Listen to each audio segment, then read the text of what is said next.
हरे कृष्णा। परम भगवान श्री कृष्ण अत्यंत दयालु और कृपालु हैं। जो भक्त एक बार भी उनकी शरण में आ जाता है, भगवान उसके सभी दुखों का नाश कर देते हैं। और भगवान को सबसे प्रिय है ये दिव्य पुरुषोत्तम मास, वो दुर्लभ महीना जो हर 3 वर्ष बाद आता है, जिसे स्वयं भगवान ने अपना नाम दिया है। तो आइए इस पवित्र अधिक मास में सुनते हैं एक अद्भुत पौराणिक कथा, जो हमें भक्ति, वैराग्य और भगवान की शरणागति का रहस्य बताती है। नारद मुनि ने भगवान नारायण से पूछा, हे प्रभु, उस ब्राह्मण कन्या का आगे क्या हुआ? उसका विवाह किससे हुआ और किस ऋषि ने उसका विवाह संस्कार कराया? तब भगवान नारायण बोले, अपने पिता के वियोग में दुखी वो कन्या वन में अकेली रहती रही।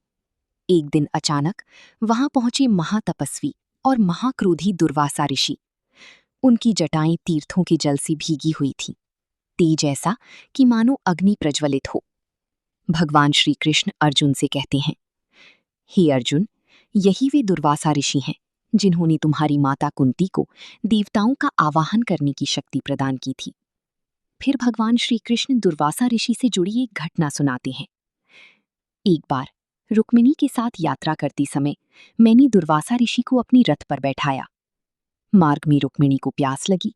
मैं उन्हें जल दिलाने ले गया, लेकिन ये देखकर दुर्वासा ऋषि क्रोधित हो गए और बोले, हे कृष्ण, तुम अपनी प्रिया की प्रेम में इतनी डूब गई कि मेरा तिरस्कार कर दिया।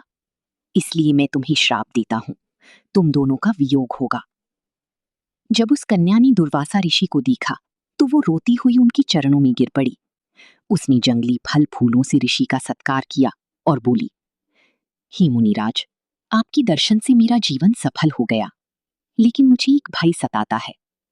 कोई भी मुझसे विवाह नहीं करना चाहता। अब तो मृत्यु के अतिरिक्त कोई मार्ग दिखाई नहीं देता। ये सुनकर दुर्वासा ऋषि गंभीर हो गए और फिर उन्होंने एक अत्यंत महत्वपूर्ण रहस्य बताने की तैयारी की। लेकिन वो रहस्य क्या था, ये हम जानेंगे कथा की अगली कड़ी में। अब सुनिए पुरुषोत्तम मास में सुनी जाने वाली एक और महान कथा, समुद्र मंथन। दानवों से पराजित होकर देवता भगवान विष्णु की शरण में पहुंचे। तब भगवान ने उन्हें क्षीर सागर का मंथन करने का उपाय बताया। देवता और असुर मिलकर समुद्र मंथन करने लगे। सबसे पहले निकला भयंकर हलाहल विष। समस्त संसार संकट में पड़ गया। तब भगवान शिव ने जगत की रक्षा के लिए वो विष पी लिया। उनके हाथ से गिरी विष की बूंदों को नागों, बिच्छुओं और विषैले जीवों ने ग्रहण कर लिया। समुद्र से निकली दिव्य रत्न। मंथन से एक एक करके अनेक दिव्य रत्न प्रकट हुए। सुरभि गाय, उच्चैश्रवा घोड़ा, ऐरावत हाथी, कौस्तुभ मणि, पारिजात वृक्ष, अप्सराएं और फिर समुद्र से प्रकट हुई स्वयं श्री लक्ष्मी देवी। उनकी दिव्य आभा देखकर देवता, असुर और मनुष्य सभी मोहित हो गए। देवताओं ने उनका अभिषेक किया, गंधर्वों ने गीत गाए, देवताओं ने पुष्प वर्षा की। फिर लक्ष्मी जी ने सभी का निरीक्षण किया और विचार किया, यहां कोई भी पूर्ण नहीं है। किसी में क्रोध है, किसी में कामना। तब उन्होंने भगवान नारायण को अपना पति चुना और उन्हें वरमाला पहना दी। फिर समुद्र से प्रकट हुए भगवान धन्वंतरी। उनके हाथ में था अमृत से भरा स्वर्ण कलश। असुरों ने तुरंत अमृत छीन लिया।